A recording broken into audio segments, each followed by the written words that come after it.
A gold-backed dollar doesn't make sense. Why not a silver-backed dollar since you say it's for bartering? Well, first, why does a gold-backed dollar not make any sense? Right, exactly. Because what gold does is it create restrictions around how much debt and that a government can create, and therefore how much they can abuse the system.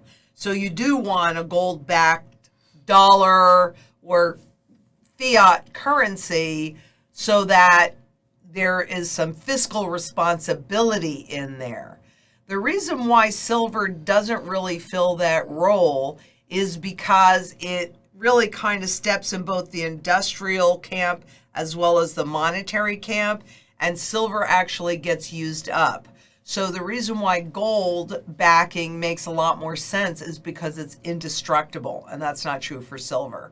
So that's and gold meets all of the criteria as a tool of measure, a tool of barter, a short-term tool of value to make sure you're fairly paid for your labor, and a long storage of value so that whenever you actually use that money, so you're saving for retirement or education or whatever you're saving for, that you are still, even at that point, fairly paid for the labor that created that money to begin with. So actually, gold-backed dollar makes every bit of sense in the world. Maybe not a fully gold-backed dollar, but at least one that does create that fiscal responsibility, because that's gone out the window. I just don't think we're at, I think we've reached peak fiscal responsibility. Oh my God, we hit peak fiscal responsibility a long time ago. Yeah, a long time ago. That's what I'm saying. Like, I mean, that was the whole point. I don't think of we're it. ever going to see it again.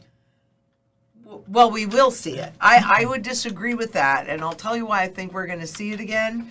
Is because when all that confidence is lost, they're going to have to exhibit it in order to get people to use the currency. Do you think that there's a possibility that we never see that, because if they can get the full adoption of the CBDC, they take away all the other options.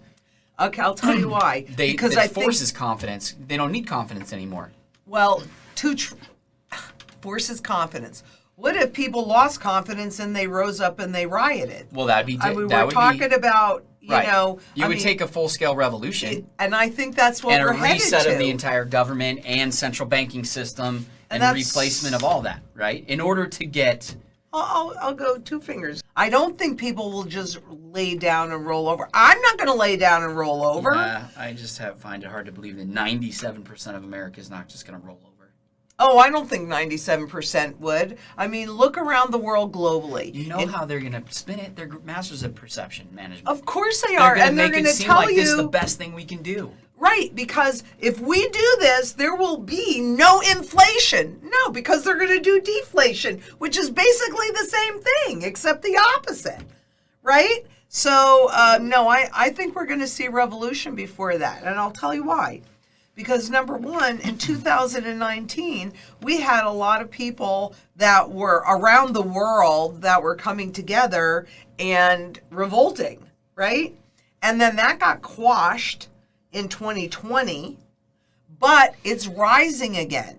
Mm-hmm. So that was only short term that it got quashed. So that means it's not 97% of the people. And they may not fully understand sound money principles, but they know when they're feeling abused. And so even looking out here now, you know, most of the population is already in, you want to call it a recession or call it a depression, whatever. They never came out of it even from 2008. So that doesn't magically go away because they put the CBDCs in place. Yeah. What'll happen? Well, I think that it'll feel worse when the CBDCs are in place. Well, at first they won't because it's like free money. But no, I'm going to tell you, I think people will rise up. I don't think they'll just roll over and accept it because I think they already feel very abused and misused. Yeah, I mean, you might be right. Only time's going to tell. Only time is going to tell. But I'm not saying that I don't think that CBDCs will ultimately be adopted. But initially, they're not going to take cash away. They're just going to put a chip in it so that it follows the negative rate. But they can't do anything that drastic because it's too obvious that things have changed. And they know that if they want to make this transition, look, there are patterns, there are repeatable patterns that have happen every time, even inside of these transitions. So they keep it looking or seeming as close to what everybody's used to as possible. Then, and we've seen this even, recently, when they want something new to be adopted, they put it out there and they allow it to not just flourish, but a lot of people to make a lot of, or appear to make a lot of money from it. So now this is a great thing. That makes the adoption easier. But then once they get to that point where they feel that they've got adoption, and when we're talking about, digital currencies and things like that, in the US, that most current report that I read said that they have about 16% of the adult population that have used some form of digital More currencies. than gold and silver. Oh, yeah, exactly. That's why they can do this now, because they have the level of adoption that they need to push it through. So I'm not sitting here saying that that's not going to happen.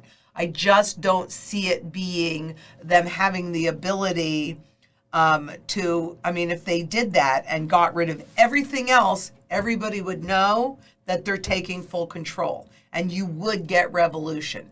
That would push the world into revolution. I don't think people are just going to lay down and say, here, do whatever you want. I just don't.